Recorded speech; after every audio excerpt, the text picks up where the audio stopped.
السلام عليكم ورحمة الله وبركاته، مرحبا بكم في قناتي وقناتكم. اليوم غنعمل معكم ديال السيجار ديال الصبانخ ومع الكفتة ديال الدجاج.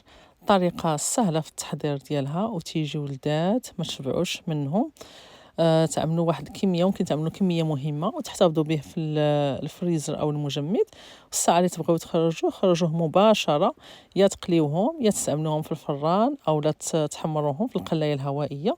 تيجيو شهوة منهم لذات ومقرمشين وكلهم فائدة، عامرين بالصبانخ. الصبانخ تتواتاو كذلك مع الفرomage، فيهم الفرomage.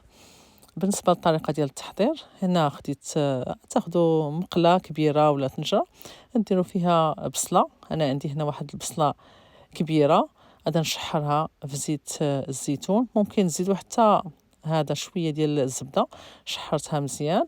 وعندي هنا باكية ديال شوية كتر من نص كيلو ديال الصبانخ.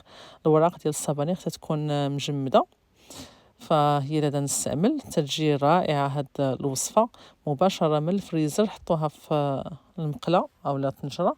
تنزيد فقط الملح، وغادا نزيد شوية اللي تيبغي الحار يزيد شوية ديال الحار أو الهريسة، وشوية ديال الإبزار. ما فيها شي توابل كثيرة باش تبقى النكهة ديال الصبانخ باينة مزيانة. وكما تعرفوا الصبانخ راهم غنيين بالفوائد، فيهم الحديد.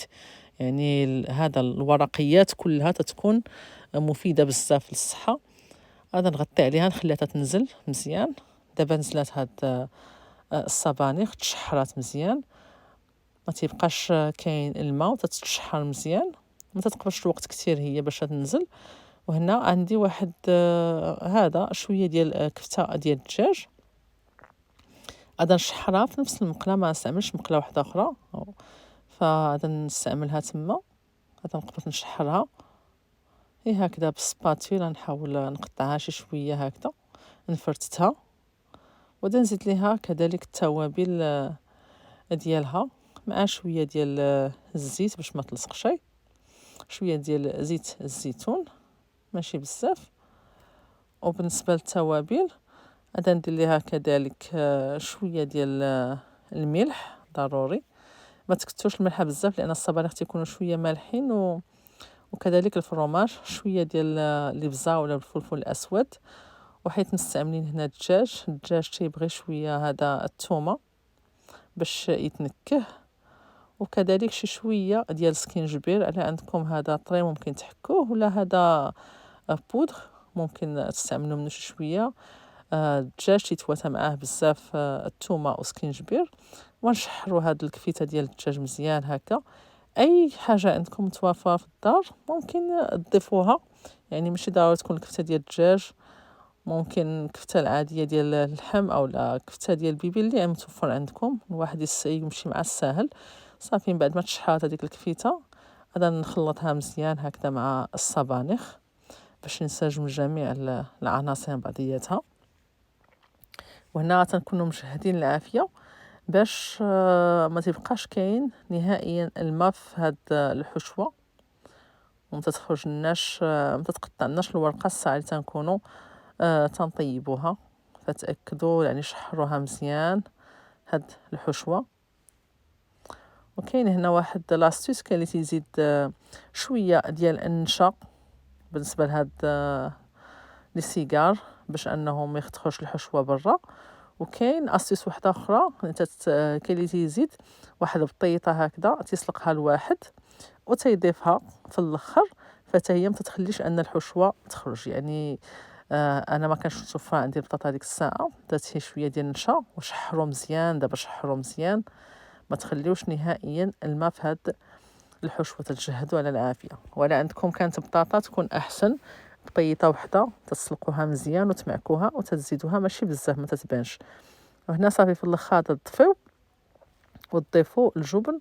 هنا انا ضفت ديال فيلادلفيا كريم تشيز. ممكن اي جبن عندكم، اي نوع ديال الفرomage، لا باش كيري ولا اي نوع ديال الفرomage يكون مثلث ولا مربع ولا متوفر عندكم في البيت تضيفوه، ماشي ضروري واحد النوع معين. صافي غنخلط هادشي مزيان.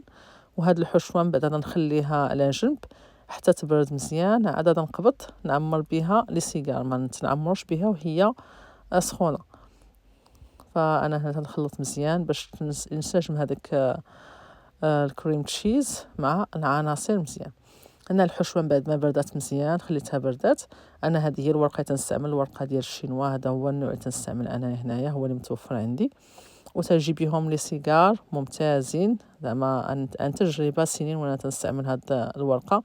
الورقة خصها تكون طرية بحال هكا كما بينت ليكم، رطبة، شي بعد ما تقدر تلقاها ما تتصدقش، فعلا كانت واقفة هي بلا ما تضيع فيها الحشوة فتتكون بحال هكا رطبة، تتكون الورقة مزيانة. هنا انا ندير واحد الكمية، كل واحد تيدير الكمية اللي تتعجبو. بالنسبة للسيجار ديرهم كبار ولا صغار، انا درت فيهم واحد الكمية معقولة. فبالنسبة لي انا ما تنقليهمش، فما تنسدهم بتا شي حاجة.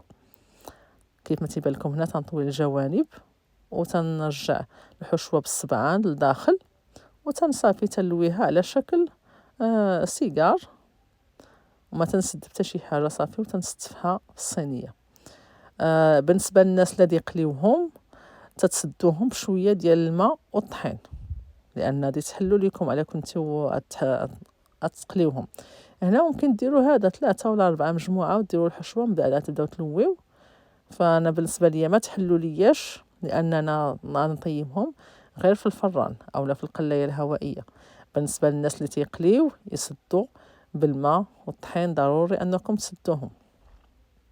تنستمر هكا حتى تنكمل الحشوة اللي عندي كاملة.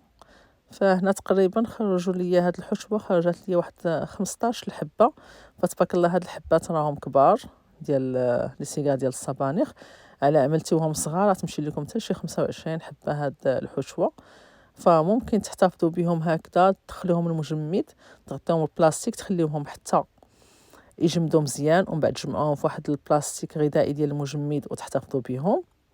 والبقيه اللي غتستعملوا في نفس النهار، دابا انا هادشي اللي غنستعمل فقط في هذا اليوم، الاخرين درتهم في المجمد غنحتفظ بهم فوق ما بغيتهم. تنخرجهم من المجمد مباشره للفران. وبالنسبه لهادو غندهنهم هكا بشويه هاد الزيت، درت ليها شويه ديال هذا البابريكا فيمي. هذا هي بالنسبه للون هكذا. غندهنهم بشويه ديال الزويته هكذا وندخلهم للفران يتحمروا على خاطرهم. فهذه كانت هي النتيجة النهائية، جاو مقرمشين مزيان، تيجيو مقرمشين. هذا هو الشكل ديالهم.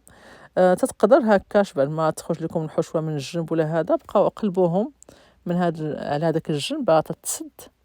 فهمتي لي سيغار ديال تيكون فيهم الفرomage، ولا بدا ما شي وحدين تيخرج منهم هكا الفرomage، ولكن على درتو لاستيس ديال البطاطا راه ما تيخرجش، تيكون مزيان. شوفوا ما شاء الله محمرين وراهم جاو مقرمشين هاد لي سيغار.